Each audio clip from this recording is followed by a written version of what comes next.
강대상도 되게 신식이네요. 다른 교회는 막 발 받침대를 놓고 막 야단인데 이건 자동으로 그냥 쫙. 도 집사님도 저기 계시고, 예. 제가 89년에 유학 간다고 교회를 떠났으니까 꼭 지금 30년 됐습니다. 중간에 한번 헌신 예배인지 한번 오후에 왔던 적은 있고 이제 30년을 만에 이렇게 처음 왔습니다.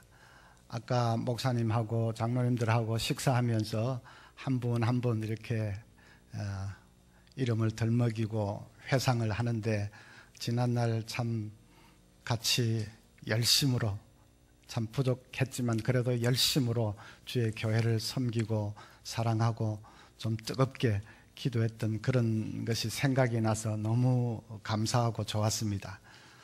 이 교회 들어서는데 또 많은 분들, 조금 세월의 흔적은 있는데 그래도 여전하신 모습들을 보니까 너무 하나님의 은혜가 감사하고 또 기뻤습니다.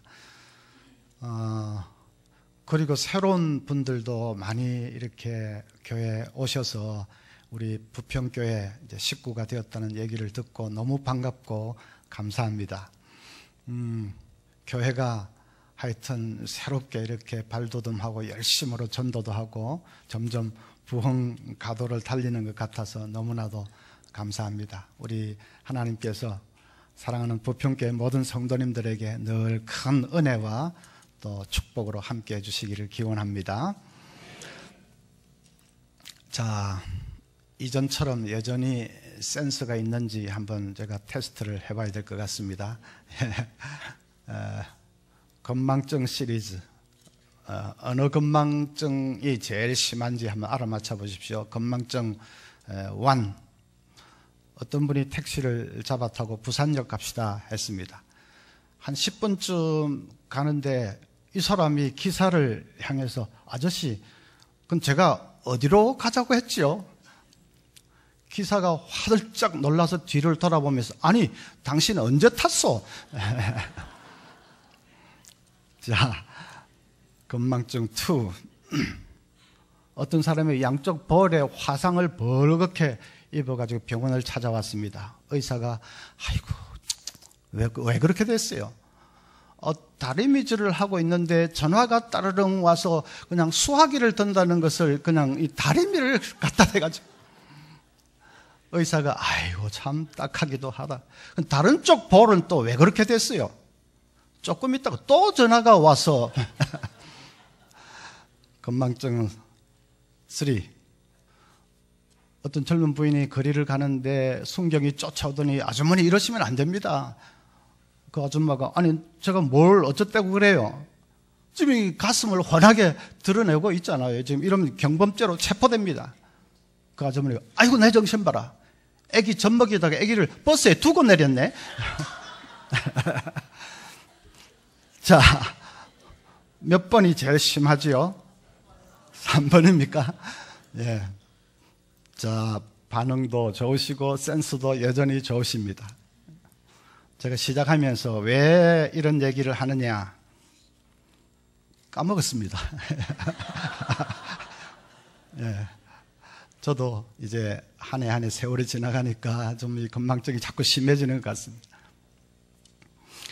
자, 한 3일 동안 뭐 옛날 얘기도 좋지만 이제 말씀에 집중해서 함께 은혜를 나누고 우리가 영적으로 새로워지고 새 힘을 얻을 수 있도록 그렇게 말씀의 잔치가 되었으면 좋겠습니다.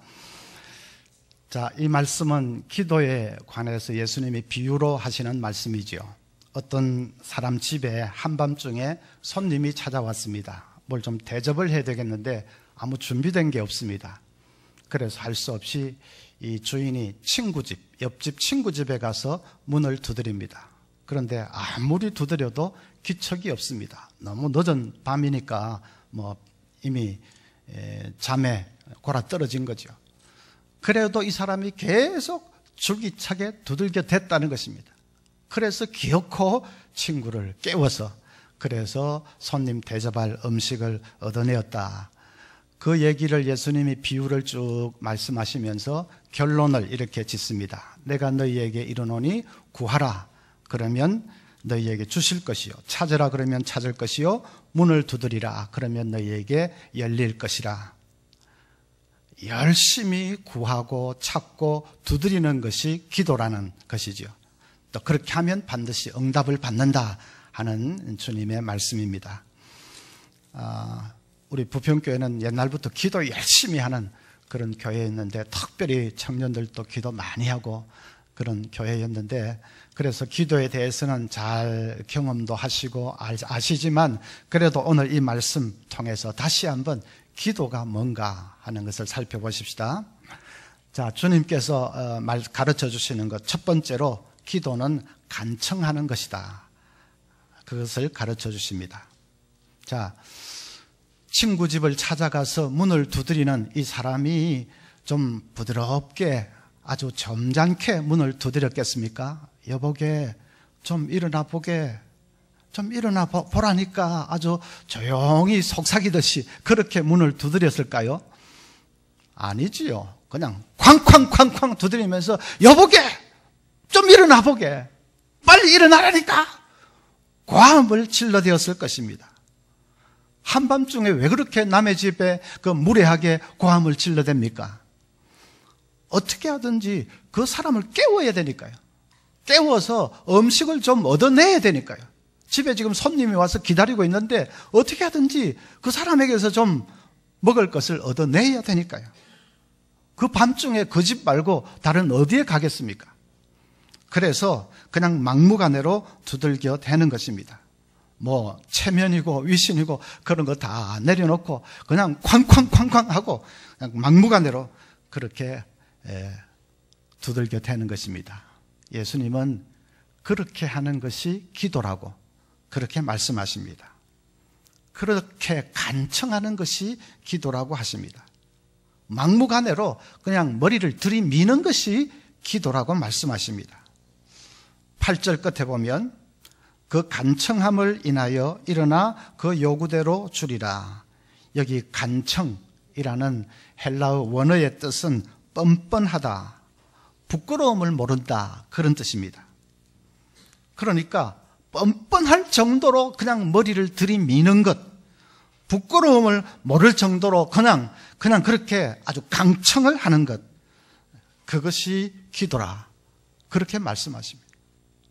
왜 그렇게 간청을 해야 됩니까? 어떻게 하든지 응답을 받아야 되니까요. 우리 가정의 이 절박한 문제를 어디 가서 하소연하며 어디 가서 응답을 받을 수 있습니까? 하나님 외에 응답해 주실 수 있는 분이 누가 계십니까? 그러니까 그냥 머리를 들이밀고 그냥 하나님과 끝장을 보듯이 그렇게 진드기처럼 달라붙어서 부르짖고 외치고 강청하고 하는 것이 기도라고, 기도는 그렇게 해야 된다고 말씀하십니다. 자, 그 말은 기도를 할 때는 늘 고래고래 고함을 질러야 되는가, 꼭 그런 말은 아닙니다. 어떤 아이가 밤에 잠자리에 들기 전에 취침 기도를 하면서 자전거를 사달라고 하나님께 이렇게 기도합니다. 하나님, 자전거 하나 사주세요. 제 자전거는 너무 고물이에요. 새 자전거 하나 사주세요. 엄마가 달려가서 얘야, 하나님이 귀가 먹으셨냐? 왜 그렇게 고함을 질러? 아이가 하는 말이, 알아요 엄마. 하지만 우리 할머니는 옆방에 계시잖아요. 그리고 할머니 귀가 좀 어둡잖아요. 예, 아이는 지금 누구 들으라고 말하고 있는 거죠? 할머니 들으라고. 기도한다고 하기는 하지만 말은 하나님 하지만은, 그러나 사실은 할머니 들으라고 하고 있는 것입니다. 자, 그건 잘못된 것이죠. 우리가 사람 누구 들으라고 기도하는 것이 아니라 하나님께 기도하는 것이라면 고함을 질러도 좋고 조용히 기도해도 좋습니다. 하나님은 뭐 어느 쪽이든지 다 들으십니다.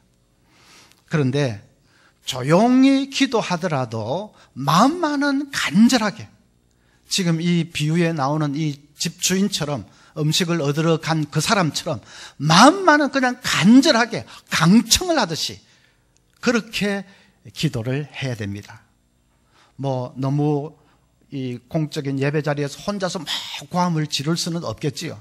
그래서 좀 부드럽게 조용하게 기도를 하더라도 그래도 우리 마음마저 그러면 안 되고 마음만은 간절하게 지금 전능하신 하나님 앞에 나와 섰으니까 응답해 주실 수 있는 그 하나님 앞에 내가 서 있으니까 마음만은 절박하게 또 간절하게 강청하듯이 그렇게 기도를 해야 됩니다. 성경을 보면 우리 믿음의 조상들이 다 그랬습니다. 하나님이 소돔 고모라를 멸하러 가시니까 아브라함이 어떻게 기도합니까? 하나님 의인 50명만 있으면 멸하지 않겠습니까? 하나님이 그러겠노라고 하니까 45명만 있으면 멸하지 않겠습니까? 그러겠노라. 40명만 있으면요 멸하지 않겠노라. 30명만요 20명만요 10명만요 끈질기게 아브라함은 하나님께 매달렸습니다. 정말 어떻게 보면 하나님이 짜증날 정도로, 하나님 짜증내지 않으시지만 하여튼 그럴 정도로 아브라함이 간절하게 매달렸습니다. 야곱은 어떻습니까? 야복강 나루터에서 천사를 붙들고 씨름을 하면서 창세기 32장 28절에 보면 야곱이 가로되 당신이 내게 축복하지 아니하면 가게 하지 아니하겠나이다. 환도뼈가 위골이 되어서 절뚝절뚝 하면서도 그냥 하나님의 사자를 붙들고 늘어졌습니다. 축복 안 해주시면 절대로 못 갑니다. 택도 없습니다. 못 갑니다. 하고 붙들고 늘어졌습니다. 우리 믿음의 조상들은 전부 그랬습니다. 하나님을 끈질기게 붙들고 늘어졌고 매달리고 간청을 하고 부르짖고 그러도 안 되면 하나님과 설전을 벌이기까지 했습니다. 아브라함 헤첼이라는 유대인 학자가 있는데 그가 이렇게 말했습니다. 사랑의 하나님이 때로 냉정하게 나타나실 때 그 모습을 받아들이기를 거부하는 것이 구약에 나타나는 기도의 전형적인 형태다. 선지자들은 결코 하나님의 냉정함을 순순히 받아들이지 않았다. 그냥 고개를 끄덕이면서 당신의 뜻이 이루어지이다 하지 않았다. 그들은 오히려 당신의 뜻이 변경될지어다 라고 하듯이 하나님께 도전했다. 또 그러면서 헤첼은 덧붙였습니다. 인간은 하나님께라도 절대로 백기투항을 하면 안 된다. 표현이 좀 세가지고 약간 오해를 할 수도 있는 표현도 있지만 그래도 그 말하고자 하는 것은 분명하지요. 우리 신앙의 선조들은 결코 이 한 번, 두 번 부러지져 보다가 안 되면 그냥 뒤로 물러서 버리는, 나자빠져 버리는 그런 사람들이 아니었다는 것입니다. 정말 하나님을 붙들고 간절하게 부르짖고 강청해서 그래서 놀라운 응답을 받아내었던 사람들이다.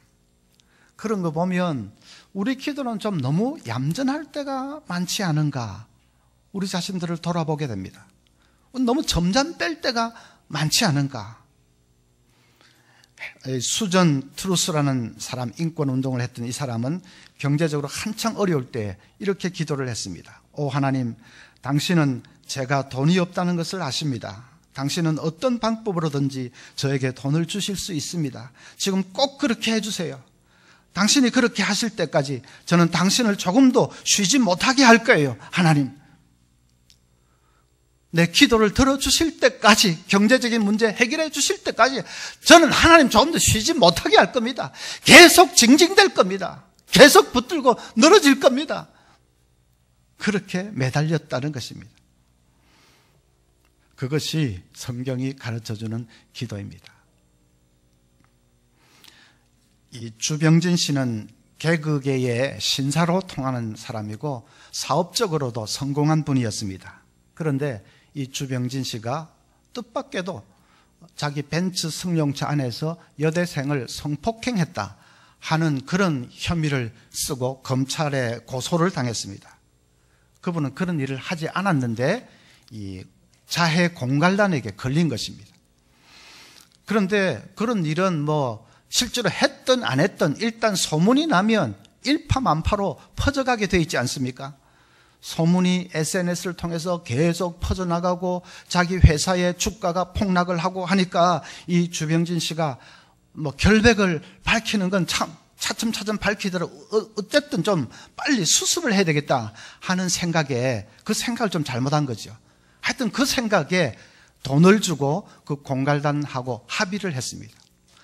그런데 그 합의금이 그만 발목을 잡게 되었습니다. 자기 죄를 인정한 듯이 그렇게 재판부에 비춰졌습니다.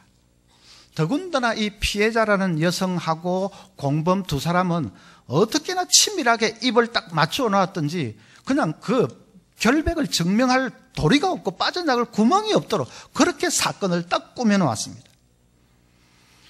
이대로 가다가는 그냥 완전히 이제는 이 파렴치범, 성범죄자, 그래서 이 징역을 살 그런 형편이 됐습니다. 그 점이 되자 이 불신자였던 주병진 씨가 그냥 두 손 들고 하나님께로 돌아왔습니다. 그래서 이 지갑에 넣고 다니던 그 부적 다 집어 던져버리고 나무 십자가 그 넣고 다니면서 이제 하나님 앞에 매달리기를 시작합니다. 한 번은 지금은 고인이 된 김자옥 씨 집에서 이성미, 박미선, 주병진, 김자옥 그렇게 네 사람이 기도 모임을 가졌습니다. 다 이 연예계에서 열심히 있는 사람들인데 뜨겁게 기도하다가 우리 이럴 게 아니라 교회 가서 기도하자. 그래서 자기들이 다니는 동부 이촌동 충신교회로 달려갔습니다. 늦은 밤이니까 뭐 그 시간에 교회 셔터가 이미 다 내려져 있고 들어갈 수가 없습니다. 그래서 교회 그 철문 앞에서 그냥 문을 붙들고 선 채로 간절히 기도를 합니다. 밤 뭐 11시 넘어가는 그 시간이라도 그냥 큰 길 가니까 차들도 좀 많이 다니고 하는데도 아랑곳하지 않고 간절히 기도하는데 좀 있다가 어디 옆에서 그냥 엉엉하고 통곡하는 소리가 들려서 보니까 그 초신자 주병진 씨가 완전히 땅바닥에 엎드려가지고 꿇어 엎드려가지고 그냥 통곡을 하면서 하나님 앞에 그렇게 간절히 기도를 했습니다. 그런 일이 있고 나서 불과 얼마 지나지 않아서 희한한 일이 생겨나기 시작했습니다. 생각지도 못한 곳에서 이 결백의 증거들이 터져나오기 시작한 것입니다. 그 공범과 또 이 범인과 워낙 치밀하게 서로 짜 맞춰가지고 도무지 빠져나갈 틈이 없는 것 같았는데 전혀 생각지도 못한 곳에서 이 무죄의 결백의 증거들이 드러나기 시작한 것입니다. 그래서 결국은 이제 무죄 판결을 받았고 그리고 뭐 공범들은 해외로 도피하고 한 명은 또 체포돼서 감옥에 들어가고 하는 것으로 사건이 종결이 되었습니다. 초신자인데 성경을 알면 얼마나 알겠습니까? 뭐 교회 봉사를 했으면 얼마나 했겠습니까? 아무것도 없지만은 그 절박한 상황에서 정말로 살아계신 하나님 앞에 그냥 통곡을 하면서 절절히 쏟아놓으면서 간절히 부르짖을 때에 우리 하나님께서 긍휼히 보신 것입니다. 그래서 정말 기적과 같은 그런 역사를 일으켜 주신 것이죠. 강청하라. 구하고 찾고 두드리면 반드시 열어주신다 하는 말씀대로 되게 해주신 것입니다. 여러분은 강청하는 기도를 드릴 수 있기를 바랍니다.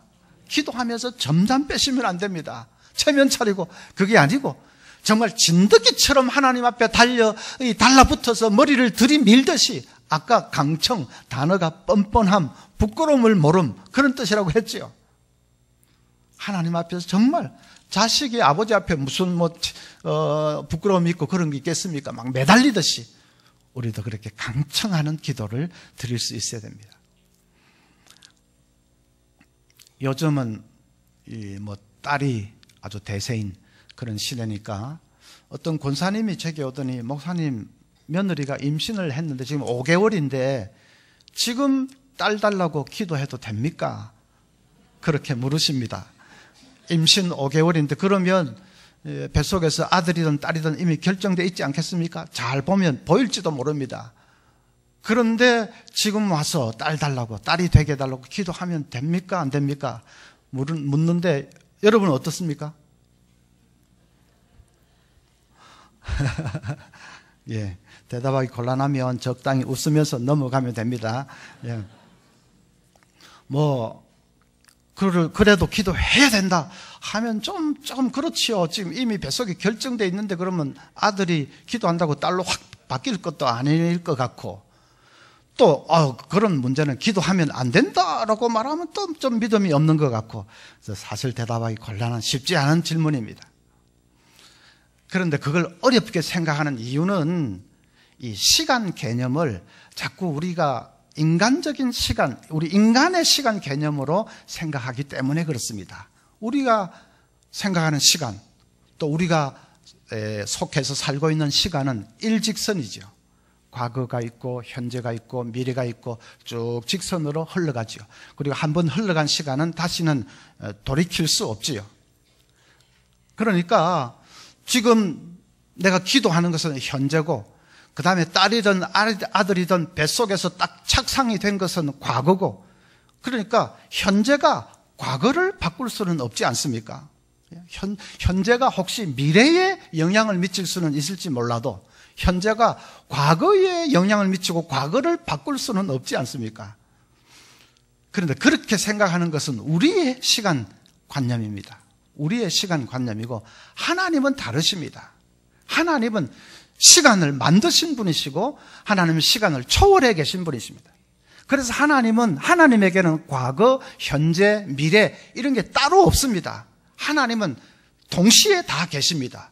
과거에도 계시고 현재에도 계시고 미래에도, 하나님은 동시에 계십니다.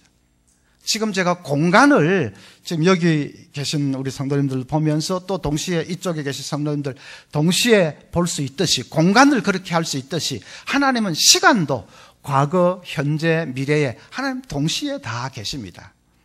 그래서 지금 우리가 딸 달라고 기도하면, 그 기도가 하나님의 뜻이라면 하나님 그 기도를 들으시고 과거로 돌아가셔서 착상할 때 딸이 되게 해 주실 수도 있는 것입니다. 아니, 하나님이 과거로 돌아간다는 말 자체가 어폐가 있습니다. 하나님께는 돌아가고 말고도 없습니다. 동시에 다 계시기 때문에. 근데 우리 시간은 직선이니까 우리가 지금 현재 기도하는 그 기도가 하나님의 뜻이라면 하나님은 그 기도를 들으시고 이제 우리의 그 개념으로 과거로 돌아가서 딸이 되게 하실 수 있는 거죠. 그러니까 임신 5개월이라도 얼마든지 딸 달라고 기도할 수 있는 거죠. 기도해야 되는 것이죠. 임신 5개월이 아니라 내일 해산하는 날이라도 오늘 딸 달라고 여러분 정말로 원하시면 기도를 할 때에 그 기도가 하나님의 뜻이라면 하나님은 우리 생각의 그 과거로 돌아가셔서 그렇게 해 주실 수도 있는 것입니다. 그래서 딸이 나오면 그건 기도의 응답으로 나온 것이죠. 몇 년 전에 혹시 시중에서 상영했던 인터스텔라 영화 보셨습니까? 우리 부평교회는 거룩해가지고 영화는 잘 안 보죠. 아주 재미있는 그런 영화였는데, 거기 보면 5차원 세계에 들어가니까 과거, 현재, 미래 이 시간이 막 겹쳐져서 이제 나오기 시작합니다. 그럼 뭐 과학자들도 이제 그렇게 뭐 이렇게 얘기할 수 있는 그런 거죠. 5차원만 돼도 이제는 전통적인 과거, 현재, 미래인 시간 구별이 없이 막 이렇게 겹쳐져서 나오는데, 하나님은 5차원이 아니라 50차원도 더 위에 계신 하나님이신데 하나님이 무슨 시간의 구애를 받으시겠습니까? 우리가 지금 기도하는 것을 들으시고 하나님 얼마든지 과거로 돌아가서 우리 기도에 응답을 해 주실 수 있는 거죠. 그러니까 정말 놀라운 것은 우리가 이 땅에서 드리는 기도가 하나님께 들린다는 것, 하나님이 들으신다는 것, 그래서 시간을 초월해서 응답도 해 주신다는 것, 그것이 너무나도 놀랍고 영광스러운 일인 것입니다. 우리가 하나님의 자녀가 되었기 때문에 그렇게 기도할 수 있는 것 아닙니까? 그러니까 이 자녀의 특권이 정말 놀라운 것이지요. 그래서 존 칼빈도 말하기를, 기도를 통해 우리의 목소리가 하나님께 용납된다는 사실보다 우리를 더 흥분시키는 것은 없다 그랬습니다. 정말 그렇습니다. 내 목소리가 하나님께 들린다는 그것보다도 더 우리를 흥분시키는 것은 없다. 어떤 사람이 영국의 윌리엄 템플 대주교에게 가서 12조로 얘기를 했습니다. 기도를 하면 응답이 된다고요? 그건 응답이 아니라 우연의 일치겠지요. 그런 식으로 이 어떤 무신론자가 시비를 걸었습니다. 윌리엄 템플 대주교가 이렇게 대답을 했습니다. 그렇게 생각할 수도 있겠죠. 당신처럼 그렇게 생각할 수도 있겠죠. 그러나 분명한 것은 기도하면 우연한 일들이 자꾸 일어난다는 사실입니다. 기도하지 않으면 아무 일도 일어나지 않지만요. 기도가 응답이 아니라 그건 뭐 우연의 일치다. 그렇게 말할 때 그래 당신처럼 그렇게 생각할 수도 있다. 우연의 일치라고 생각할 수도 있다. 그런데 희한한 것은 기도를 하면 당신이 말하는 그 우연의 일치가 자꾸 일어난다는 거야. 기도 안 하면 아무 일도 일어나지도 않지만 우연의 일치가 아니지요. 기도의 응답입니다. 그래서 여러분 간청하는 기도를 들으시기를 바랍니다. 응답해 주시는 하나님의 축복을 늘 경험할 수 있기를 바랍니다. 또 한 가지 기도의 특징은 기도는 인내하는 것입니다. 자, 친구 집에 가서 문을 쾅쾅 두드리는데 안에서 아무 기척이 없습니다. 기척이 있을 리가 없죠. 한밤중인데 뭐 다 골아떨어졌는데 아무 반응이 없습니다. 한참을 두드리다가 아마 마음에 순간적으로 낙심이 쫙 됐을 겁니다. 아무리 두드려봤자 안에 뭐 불 꺼진 창 캄캄한 것은 여전하고, 그러니까 그래 내가 사실 지금 너무 늦은 시간이야. 내가 괜한 짓을 하는 거야. 안 되겠다. 돌아가자 하는 마음도 꿀떡같이 일어났을 것입니다. 그런데 이제 그 순간이 중요하지. 그냥 포기해버릴까 하는 그 순간이 중요합니다. 이 친구가, 이 집 주인이 그래도 그냥 돌아가면 그럼 손님 대접은 어떻게? 그러니까 그냥 돌아가고 싶은 마음이 꿀떡 같은 그 순간 참고 한 번 더 그냥 두들겼더니 안에서 불이 착 켜지면서 누구요? 소리가 들립니다. 오늘 설교 제목이 한 번 더 두드려 보라. 절망이 될 때에, 포기하고 싶을 때, 그냥 뒤돌아서고 싶을 때에, 그때 한 번 더 두드려 보라. 그것이 중요합니다. 우리도 기도할 때에 이 집주인처럼 그런 좀 낙심될 때가 많습니다. 아무리 해도 하늘의 창은 그냥 불 꺼진 것처럼 캄캄하고 하나님이 들으시는지 안 들으시는지 뭐 아무 변화도 없는 것 같고 그럴 때가 있습니다. 그래서 그냥 포기해버리고 싶은 그런 때가 종종 있지요. 그래서 아이고 기도가 뭐고 다 때려치워버리자 하고 싶을 때 한 번 더 두드려 보라. 한 번 더 부르짖어 보라. 그래서 기도에 인내가 중요합니다. 기도 뭐 좀 시작 안 하는 사람 누가 있습니까? 몇 번 기도 안 해보는 사람 누가 있습니까? 차이는 끝까지 인내로 기도할 수 있느냐 없느냐 그거죠. 우리 한국 사람들 본래 참 인내심이 약합니다. 그래서 저 동남아 여러분 여행 가보시면 장사꾼들이 한국 사람이니까 딱 알아채고는 빨리빨리 막 흉내내지 않습니까? 빨리빨리가 막 우리 무슨 그냥 낙인이 찍혔습니다. 사실은 그렇게 빨리빨리 막 해서 지금 한강의 기적을 이뤄낸 건데, 전쟁의 참화 속에서 이 나라를 이만큼 일궈낸 건데 그 빨리빨리가 얼마나 중요하고 필요합니다. 그런데 이제 그게 너무 몸에 배어가지고 이제는 조금 좀 여유를 가져도 되는데도 계속 빨리빨리. 어떤 집사님이 하나님 아버지, 제가 인내심이 부족합니다. 저에게 인내심을 주시옵소서. 지금 당장 주시옵소서.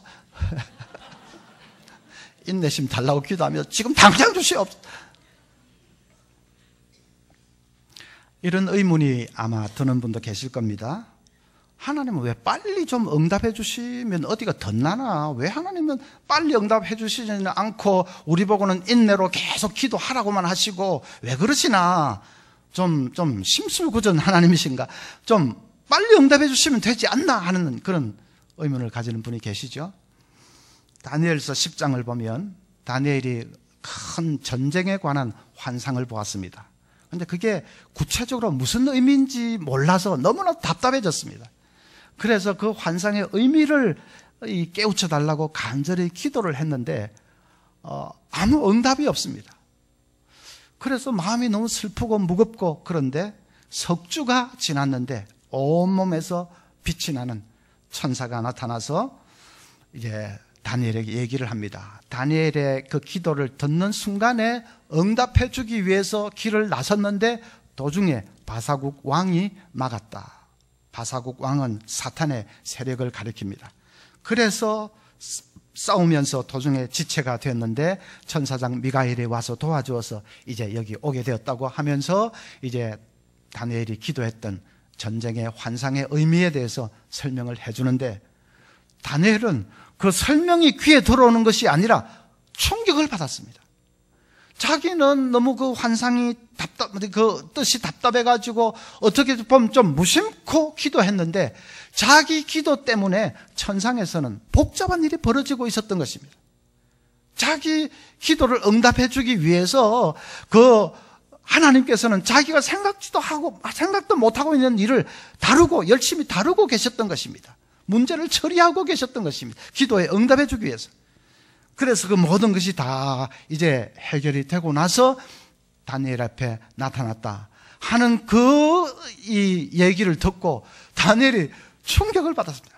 내 기도 응답해 주기 위해서 하나님은 그 많은 일들을 하고 계셨구나, 정지 작업을 하고 계셨구나 하는 것을 깨달은 것이지요. 우리도 마찬가지입니다. 우리가 기도하면 하나님 바로 들으십니다. 그런데 왜 눈앞에 즉각 응답이 나타나지 않느냐? 응답해 주시지 않아서 않는 것이 아니라 그 기도를 응답하기 위해서는 하나님이 하셔야 될 일이 있습니다. 그 기도가 응답되기 위해서는 거기 관계된 어떤 사람이 있을 테고, 그 사람을 좀 변화시켜야 될 일도 있을 수 있을 테고, 그게 응답되기 위해서는 또 이런 환경이 좀 어떻게 달라져야 할 수도 있을 것이고, 그래서 하나님 그 환경을 또 이렇게 움직여 나가시고, 그렇게 할 때 금방금방 그게 해결이 되지 않는, 왜냐하면 서로 문제가 복잡하게 얽혀 있으니까. 그래서 하나님이 그걸 하나씩 해결해 나가시면서 인도해 가시면서, 그래서 이 모든 것이 다 준비가 되었을 때에 기도의 응답이 나타나는 것이죠. 우리는 내가 딱 기도하면 그것만 딱 생각하지만, 하나님께서 하늘에서 내려다 보실 때는 그 기도 응답해 주기 위해서는 먼저 이게 좀 해결이 돼야 되고, 그 다음 저것도 좀 풀려야 되고, 이것도 좀 달라져야 되고, 그런 일이 하나님이 하늘에서 보실 때는 얼마나 많겠습니까? 그래서 다 그런 것을 하시고 그 다음에 내 기도가 그래서 응답이 되는 것에 그 시간이 걸리는 것이죠. 하나님이 일부러 우리의 인내심을 시험해 보기 위해서 그래서 질질 끄시는 것이 아니라 하나님이 열심히 일하시고 계십니다. 그리고 다 되었을 때 이제 기도의 응답이 나타나는 것입니다. 그게 요한계시록 8장에도 잘 나타납니다. 요한계시록 8장에 보면 우리가 기도하는 그 기도가 하나님의 보좌 앞에 있는 금향로에 차곡차곡 쌓인다, 그렇게 말씀을 했습니다. 그래서 그 기도가 향로 입구 제일 그 입구까지 꽉 찼을 때에 천사가 그 향을 쏟아 부으면서 불을 붙이니까 거기서 지진과 번개와 우레와 뇌성이 그냥 발했다. 이제 기도를 그렇게 비유한 건데 정말 절묘한 그런 비유입니다. 기도는 향이다. 언뜻 들으면 그게 좀 굉장히 좀 은혜로운 말 같기도 합니다. 향기로운 향이다. 기도는 향이다. 그런데 조금 더 생각을 해보면 향은 아무 능력은 없습니다. 냄새는 향기롭고 좋지만은, 그러나 냄새 좋다고 해서 그게 무슨 그 향을 잔뜩 피워놓으면 병이 났습니까? 뭐 사업이 성공합니까? 뭐 아이들이 잘 됩니까? 향은 향이고 냄새가 나고 그 다음에 사라질 뿐이지 향 자체가 무슨 능력이 있는 것은 아니지 않습니까? 우리 기도도 그런 것 같습니다. 막 이렇게 늘 올려드리면 그냥 향기로운 이런 걸로 해서 퍼져나가고 사라져버리고 그 자체가 무슨 능력은 없는 것 같은데, 그런데 보십시오. 요한계시록 8장에 그게 사라지는 것이 아니라 금향로에 차곡차곡 다 쌓여서, 그래서 천사가 불을 붙여 지상에 쏟을 때에 지축이 쪼개지고 갈라지고 귀신이 떠나가고 병이 낫고 그냥 하나님의 기적의 역사가 일어난다 하는 것입니다. 중요한 것은 그 향로의 아궁이까지 차기까지 계속 인내로 기도하는 것이죠. 지푸라기 하나로 코끼리 등뼈를 부러뜨릴 수 있다 하면 여러분 믿으시겠습니까? 지푸라기 하나로 코끼리 등뼈를 부러뜨릴 수 있다. 택도 없는 소리라고 하겠는데 뭐 지푸라기를 하나, 둘, 셋, 넷 한 코끼리는 끄떡도 안 할 것입니다. 아무 무게도 느끼지 못할 겁니다. 그래도 계속 쌓아보십시오. 계속 쌓아보면 제 아무리 코끼리라도 더 이상은 견딜 수 없는 지점이 오게 됩니다. 그때 지푸라기 하나를 더 딱 얹으면 코끼리가 풀썩 주저앉으면서 그냥 등뼈가 꺾여질 것입니다. 그것을 임계점이라고 합니다. 임계점. 아무리 거대한 코끼리라도 거기에 막 새틀 같은 짚을 그냥 올려놓는다 하더라도 그래도 임계점은 있게 마련이고 그 임계점에 도달하면 그 코끼리라도 지푸라기 하나 더 올리는데 그냥 풀썩 주저앉습니다. 등뼈가 꺾여집니다. 우리 삶에도 이런 임계점이 있다. 해리포터 시리즈를 쓴 영국의 조앤 롤랭은 그 책을 써서 영국 여왕보다도 더 부자가 됐습니다.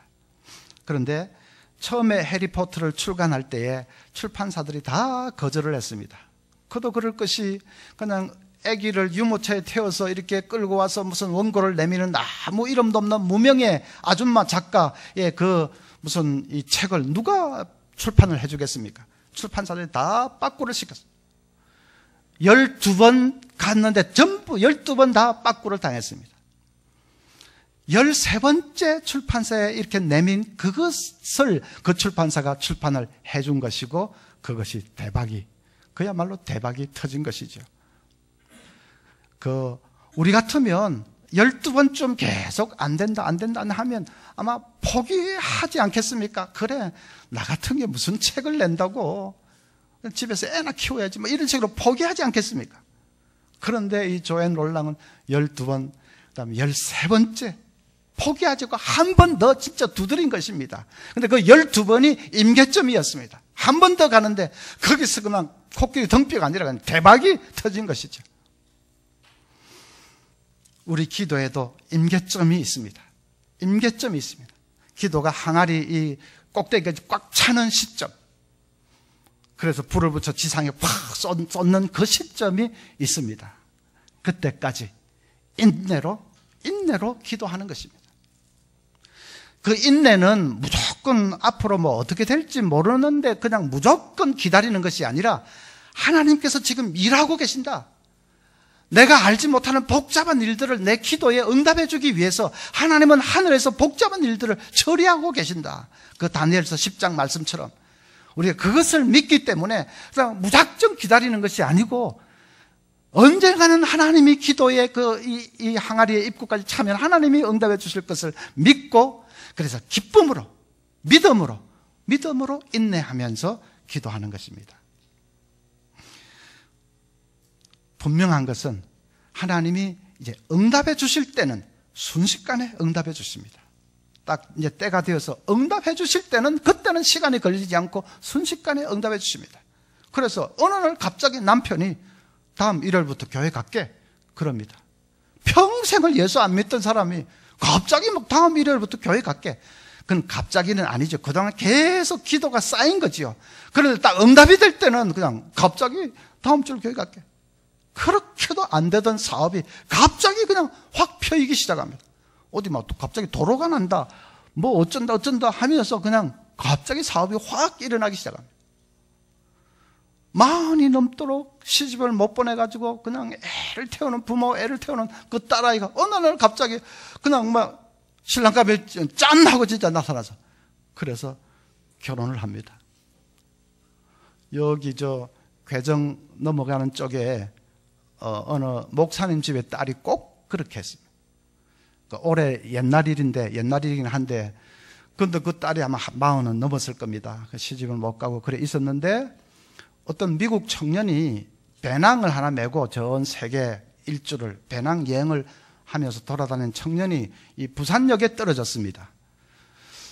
그런데 아무 뭐 아는 데도 없고 하니까 그 당시만 해도 핸드폰도 없고 그래서 이 공중전화 부스를 가가지고 노란 그 전화번호 책 옐로 페이지 그거를 뭐 이렇게 뒤지다가 아무 집이나 딱 집어가지고 전화를 했는데 그게 목사님 집이었습니다. 그리고 그 딸이 전화를 받았습니다. 미국 청년이 내가 여기 이제 무전여행 다니면서 부산에 떨어졌는데 한 3일 있어야 되는데 아무 아는 데도 없어서 그 무작정 전화를 했다.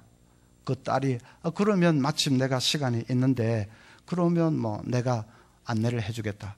그래 한 3일 같이 돌아다니다가 눈이 딱 맞아가지고 그냥 확 결혼을 한 거 아닙니까? 진짜 혹시 좀 이제 혼기를 이렇게 많이 지나가고 요즘 좀 되게 결혼이 되게 늦지요. 그래서 애를 태우는 부모님들 계시다면 그저 너무 걱정하지 말고 기도만 죽자고 기도만 하십시오. 하나님 앞에 기도하면 그게 딱 이제 정말 임계점에 도달하면 응답 될 때는 순식간에 나타나면 어느 날 딱 나타날 겁니다. 여러 사람 필요한 것도 아니잖아요. 딱 한 사람만 있으면 되는데 한 사람 하나님 주실 겁니다. 이게 뭐 저를 향한 얘기이기도 합니다. 우리 집 아름이가 지금 뭐 나이가 지금 많은데 그래서 계속 기도하고 있는데 어느 날 딱 하나님 도대체 어떤 사람을 쫙 보여주시려고 그러시는지 기대하면서 기도하고 있습니다. 한 4, 5년 전에 저기 분당에 있는 이찬수 목사님이 서울에 저희 교회에 와서 부흥회를 인도를 한 적이 있습니다. 둘째 날 저녁 집회를 앞두고 이제 저녁 식사를 하면서 그 이 목사님이 저에게 한 목사님 지금 교회 부임하신 지 몇 년 됐습니까? 그때 제가 7년 되던 때인데 그래서 7년 됐습니다. 어이구 7년 만에 막 교회가 3배로 그러면 늘어났습니까? 와 대단하시네요. 그래서 제가 조금 장난기가 발동해서 농담을 했습니다. 그래서 아닌 게 아니라 내가 그동안 어깨에 힘 좀 주고 다녔는데 지금 이 목사님은 뭐 10년 만에 2만 명이라고 하니까 내가 목사님 때문에 먹은 약고가 확 죽었습니다. 그랬더니 그 목사님이 아이고 난 농담인데 목사님은 당황하면서 아이고 목사님 그런 거 아닙니다. 그런 거 아닙니다. 저는 좀 특별한 케이스입니다. 그러면서 자기 아버지 얘기를 하셨습니다.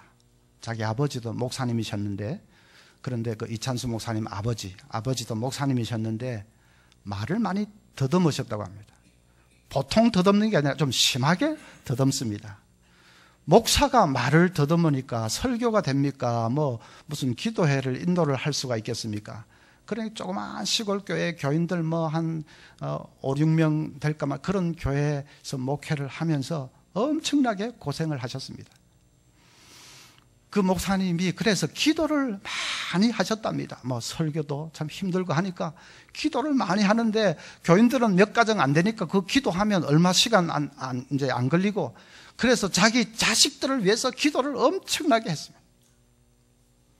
한 번은 40일 금식 기도에 목사님 들어가셨는데 17일째 되던 날 쓰러져서 그대로 세상을 떠났습니다. 그 이 목사님 말씀이 우리 아버지가 정말 자기 생명을 바쳐서 문자 그대로 자기 생명을 바쳐서 자식들을 위해서 기도하셨습니다. 그 기도의 응답이 지금 이루어져서 제가 목회에 이렇게 복을 받은 것이지 제가 뭐 설교를 잘하고 뭘 잘하고 그런 거 전혀 아니고 순전히 아버지 기도 때문에 제가 이렇게 지금 은혜를 입고 있는 겁니다. 그 말씀을 하는데 제가 뭐 눈시울이 뜨거워졌습니다. 식사 때 그 얘기를 했는데 그날 밤에 설교하면서 또 똑같은 얘기를 하셨습니다. 우리 교인들이 은혜를 많이 받았죠. 여러분 인내를 가지고 기도하라. 응답은 반드시 있는데 그래서 그 응답은 어쩌면 내 대에 이루어지지 않을 수도 있습니다. 내 자식 때 이루어지더라도 반드시 이루어지는 것입니다. 아브라함에게 하늘의 별과 같이 바다의 모래같이 하나님 약속해 주셨는데 그거 아브라함, 이삭, 야곱, 요셉 몇 대 더 내려가서 그 다음에 다 이루어졌지 않습니까? 그래서 내 자식에 대해 아니면 내 자식의 자식에 대해도 이루어지는 것입니다. 그래서 당장 내 때에 뭐 안 보인다 낙심하고 포기하고 그렇게 하지 말고 인내로 기도의 임계점에 도달할 때까지 간절히 기도하면 하나님 반드시 이루어 주시는 것을 여러분 믿으시기를 바랍니다. 자, 그러면 이제 중요한 문제가 하나 남습니다. 기도를 좀 해야 되겠다 싶은 마음은 다 드시죠. 그런데 이제 문제는 이게 기도의 이 습관이, 훈련이 잘 되어 있어야 됩니다. 제가 대학생 때인데, 아주 오래전에 대학생 때, 그때 좀 되게 어려웠기 때문에 남의 집에 그 입주해 있으면서 가정교사를 그렇게 했습니다. 그때는 그런 가정에서 좀 많이 했었죠. 그래서 그 고등학생 그 집에 제가 같이 먹고 자고 살면서 이제 가르치는데, 그 고등학생의 누나가 있는데, 대학교 그때 1학년이고 이제 그랬는데, 저는 2학년 때인가 아마 그렇게 기억이 됩니다. 이 누나가 저를 대하는 태도가 조금 이상하다 싶었습니다. 점점 저에 대해서 흑심을 품고 있습니다.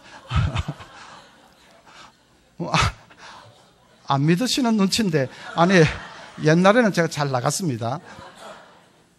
그러더니 아니나 다를까 이제 어느 토요일 날 저 태릉 배밭에 자전거 타러 가지 않겠느냐고. 그때는 태릉 배밭에 그 데이트 코스거든요. 자전거 타러 가지 않겠느냐. 제가 드디어 올 게 왔구나. 근데 뭐 대학생이에요. 저도 너무너무 좋은데 한 가지 문제가 있습니다. 제가 자전거를 못 탔습니다. 자전거를 뭐 타본 적이 있어야지, 그때까지만 해도. 근데 자전거 타러 가자. 야, 이걸 어떻게 하니? 이 황금 같은 찬스를 살려야 되는데 자전거를 못 타고 이걸 어떻게 하나 고민을 하다가 그냥 가자고 했습니다.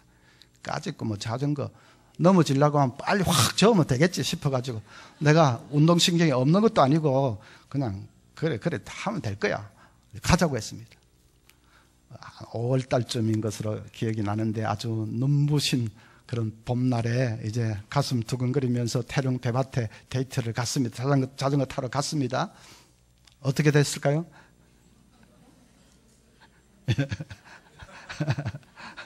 여기 막 웃으시는 분들은 남의 불행을 기뻐하는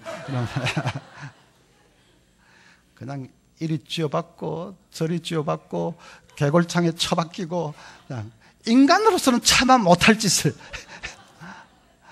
안 타지더라고요. 마음은 막 꿀떡같이요. 그리고 발을 좀 빨리 쥐어 균형을 잡고 하면 안 되겠네. 생각은 막 되는데 그게 안 되다, 생각대로 안 되더라고요. 그래서 너무 창피해가지고 그냥 그 집에, 그러고 나서는 한 달도 안 됐지, 그냥 나와버렸지 싶습니다. 뭐 어떻게 수습을 못 하겠더라고요. 자, 어떻게 해야 자전거를 탈 수 있죠? 자전거를 탈 줄 알아야 타는 거지요. 평소에 훈련이 되어 있고 연습이 되어 있어야 되죠. 의지만으로는 안 됩니다. 타고 말 거야 하는 의지만으로는 안 됩니다. 의지로는 안 된다. 습관이 되어 있어야 된다. 훈련이 되어 있어야 된다. 그래서 할 줄 알아야 하는 것이다. 그 분명합니다. 기도도 마찬가지입니다. 여러분 마음속으로 기도해야지. 기도 좀 열심히 좀 해보자. 그런 결심, 의지, 그것만으로는 안 됩니다. 새벽마다 나와서 엎드리는 훈련이 돼야 됩니다. 훈련이 돼야 됩니다. 지금 절박하게 가정에 그런 기도할 문제가 별로 없는데, 그래도 평소에 늘 이렇게 기도에 훈련이 돼 있어야 다음에 절박한 문제를 당할 때에 기도할 수 있습니다. 여러분, 우리가 살면서 늘 평탄하고 형통한 길만 간다는 보장이 어디 있습니까? 지금은 형통하더라도 또 뜻하지 않은 시련의 바람을 맞을 때도 있습니다. 그럴 때 갑자기 기도하려고 하면 절대로 안 됩니다.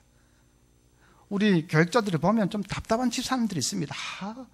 저 집사람이 좀 사생결단하고 하나님 앞에 매달리면 뭔가 돌파구가 열릴 텐데 왜 저러고 계실까? 답답한 분이 계십니다. 그런데 본인은 더 답답할 겁니다. 기도하려고 해도 안 되니까요. 한 5분만 있으면 그냥 막 주리가 틀리고 기도가 안 나오니까요.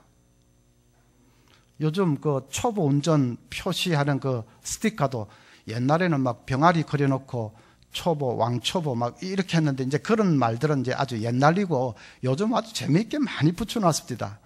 어떤 거는 보니까 3시간 동안 직진만 했어요. 이것도 있고, 또 어떤 거는 저도 제가 무서워요. 그런 것도 있고, 그 다음에 전 이미 틀렸어요. 먼저 가세요. 뭐 영화 제목 같은 그런 것도 있고. 그런데 그 스티커 제일 앞거는 제가 언제 가다가 한번 딱 봤는데 좀 길기는 하지만은 제일 앞거는 이것입니다. 답답하시지요? 저는 환장하겠습니다. 와, 그거 보니까 앞에서 막 빌빌대도 빵빵 못 하겠더라고요. 진짜 자기는 더 답답하고 자기는 진짜 환장하고 싶을 거야. 이 마음대로 안 되니까. 그 겁만 나고 그냥 안 되니까 자기는 환장하고 싶을 거야. 그 생각을 하니까 아무리 앞에서 막 천천히 가도 재촉을 못 하겠더라고요. 그런데 마찬가지입니다. 저 집사님 좀 사생결단하고 매달리면 아무리 지금 가정에 이런 어려운 문제가 있지만 그래도 뭔가 하나님이 길을 열어주실 텐데 왜 좀 기도를 안 하고 저러고 있지? 옆에서 다 답답해 하는데 본인은 환장하고 싶을 겁니다. 기도가 안 돼가지고. 엎드리면 그냥 캄캄하고 하나님 아버지 하면 할 말도 없고 그냥 캄캄하고 줄이만 틀리고. 그게 기도해야지 하는 의지만으로는 안 된다. 자전거를 타고 말 거야 하는 의지만으로는 안 된다. 평소에 훈련 습관이 돼 있어야 되는 겁니다. 그래서 여러분, 우리 부평교회 성도들 새벽기도 열심히 하겠지만은 혹 안 하시는 분이 있다면 이제 새벽에 기도의 훈련을 꼭 하시기를 바랍니다. 너무 중요합니다. 우리 뭐 그렇게 새벽마다 기도할 제목 별로 없는데 지금은 없을지 모르지만은 늘 그렇게 평탄한 삶을 산다는 보장이 어디 있습니까? 정말 갑자기 그냥 시련의 폭풍이 몰아치기 시작하면 그때 기도하려고 하면 늦습니다. 그래서 지금 기도의 훈련을 잘 하셔야 됩니다.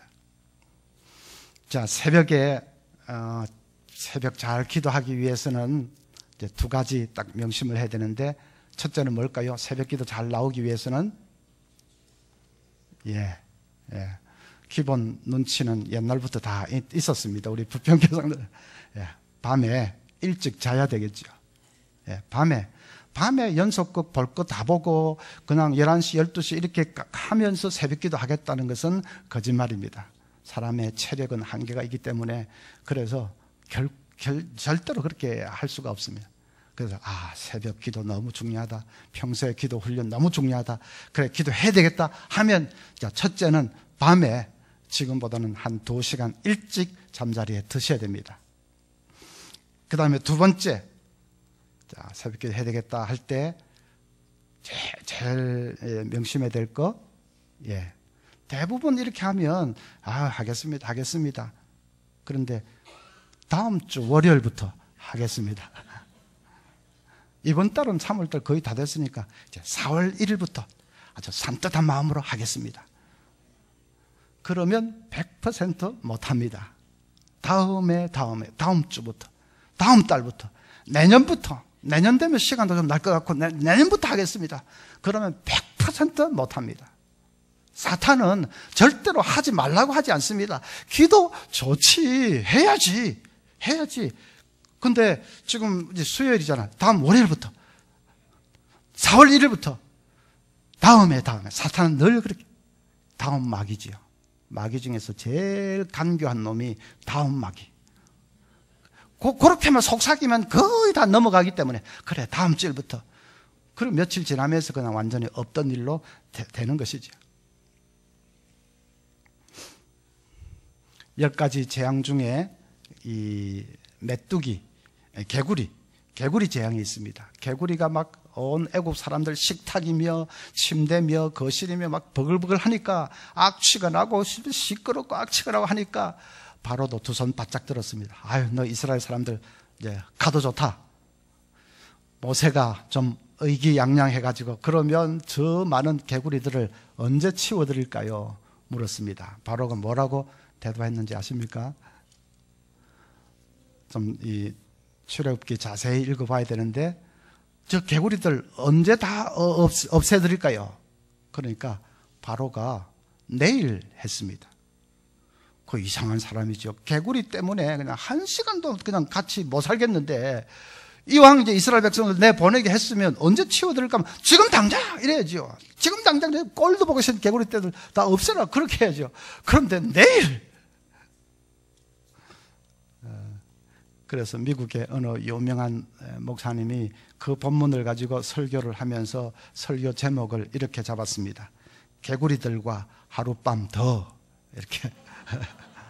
One more night with frogs. 개구리들과 하룻밤 더. 개구리들과 하룻밤 더 지내려고 하지 마십시오. 지낼 필요도 없는데 왜 그러겠습니까? 다음에 내일 그러지 마십시오. 그냥 당장.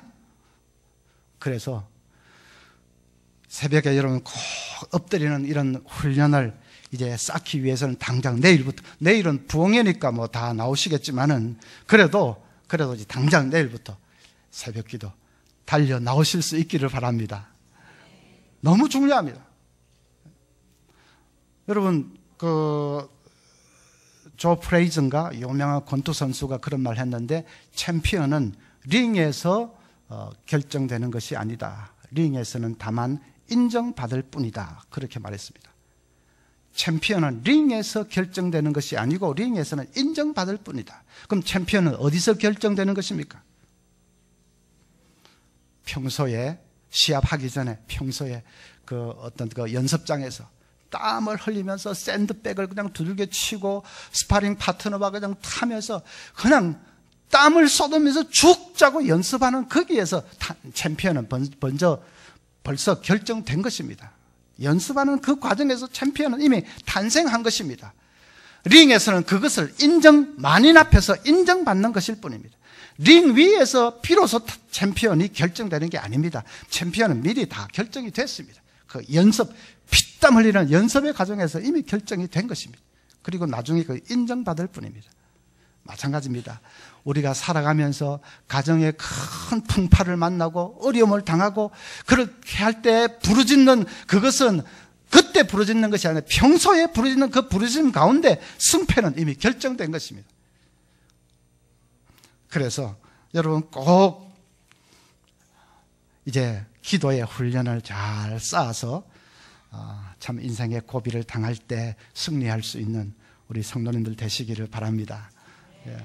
성경 말씀 다음 쯤으로 중요한 말씀, 연병장에서 땀방울 한 방울 더 흘리면 전투에서 피 한 방울 덜 흘린다.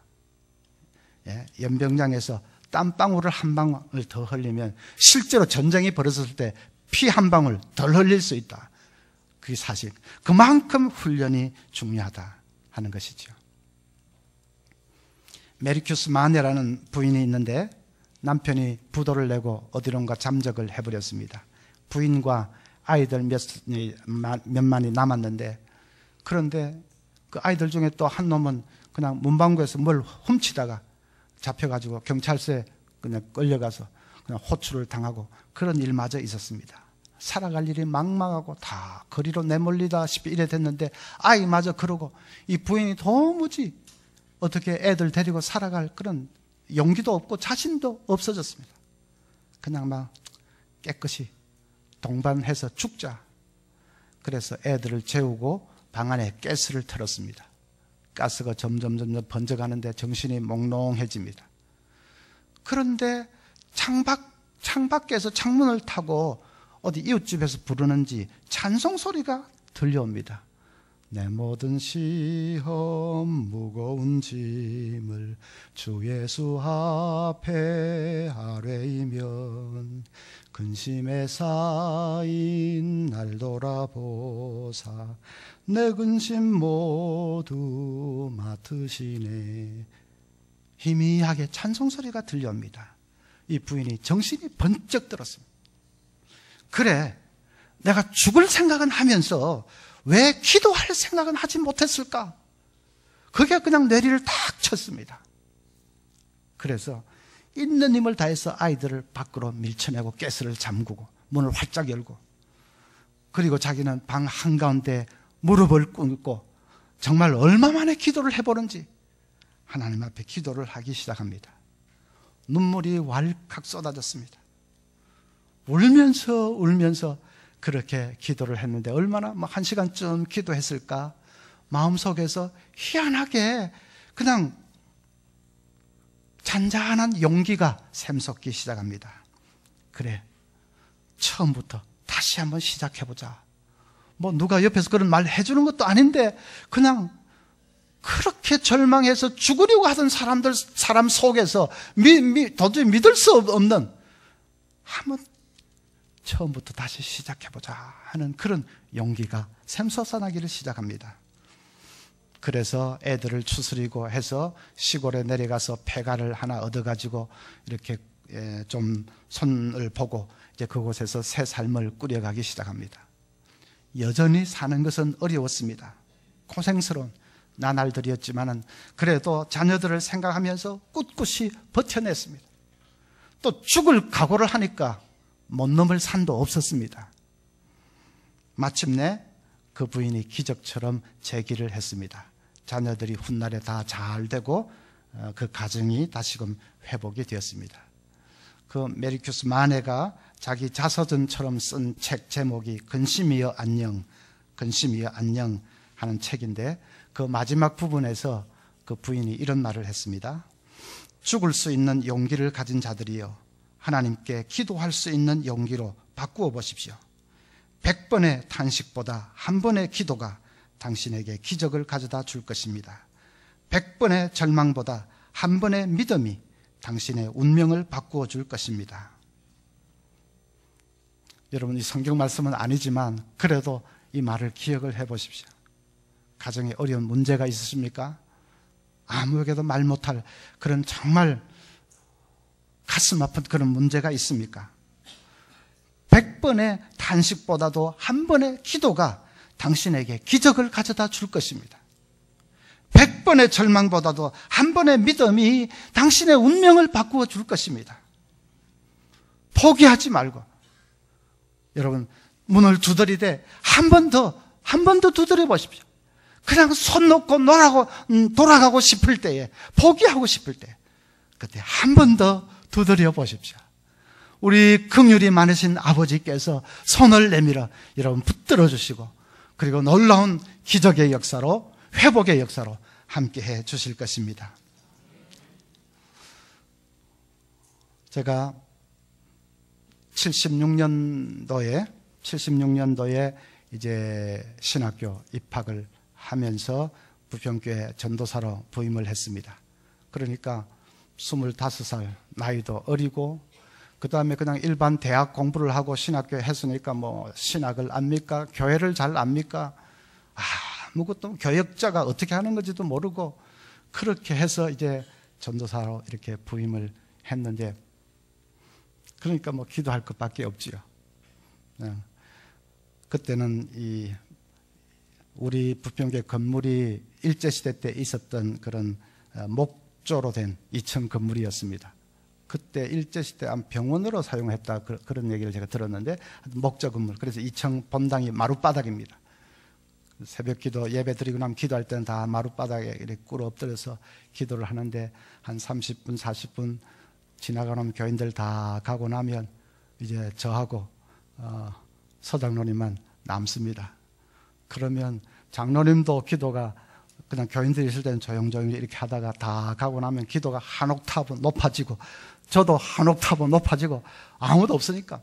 그래서 둘이서 막 기도에 듀엣을 이루어가지고 막 부르짖고 기도했던, 그때가 76년도였는데 장로님 좀 빨리 하나님 나라 가셨고, 그래서 그때는 정말 어떻게 이 교육자 생활하는지 아무것도 몰랐는데 하나님 앞에 그렇게 부르짖고 그렇게 기도를 했는데, 이제 제가 돌이켜보면 정말 하나님께서 꼭 저의 수준과 저의 그 모든 것에 맞추어서 교회도 그렇게 인도하시고, 사역도 그렇게 인도하시고, 여기 부평교회 와가지고 그냥 총각으로 있다가 지금 집사람 만나가지고 또 결혼을 한 거 아닙니까? 달덩이 같은 또 마누라도 얻어서 결혼을 했죠. 하여튼 제가 저 서울에 있을 때 그때 뭐 어떻게 결혼했더라면 지금 어떻게 끌려갔을지도 모르는데, 하여튼 그래 됐죠. 그래서 그냥 목을 놓아서 기도한 것밖에 없는데 하나님은 그 기도 들으시고 이게 아닌 거는 하나님 다 적당하게 이렇게 하시고 또 하나님 잘 추려가지고 가장 선한 길로 인도해 주셨던 지난 삶이 너무나도 분명해져서 그 장로님과 함께 그냥 마지막에 확 그렇게 기도했던 바로 이 자리, 그 기억이 너무나도 선선합니다. 여러분, 늘 하나님 앞에 엎드려서 우리 부평교회는 전통적으로 젊은이들 그리고 성도들이 기도 열심히 했던 교회, 기도하는데 막 귀신 들린 청년이 와가지고 붙들고 집사람들이 방언으로 막 기도해서 그리고 고치기도 하고 했던 그 교회, 기도의 불이 다 뜨겁게 타올라서 우리 젊으신 목사님 목회와 함께 정말 이 지역을 복음으로 그냥 불태우고 정복하는 그런 귀한 교회 되기를 간절히 바랍니다.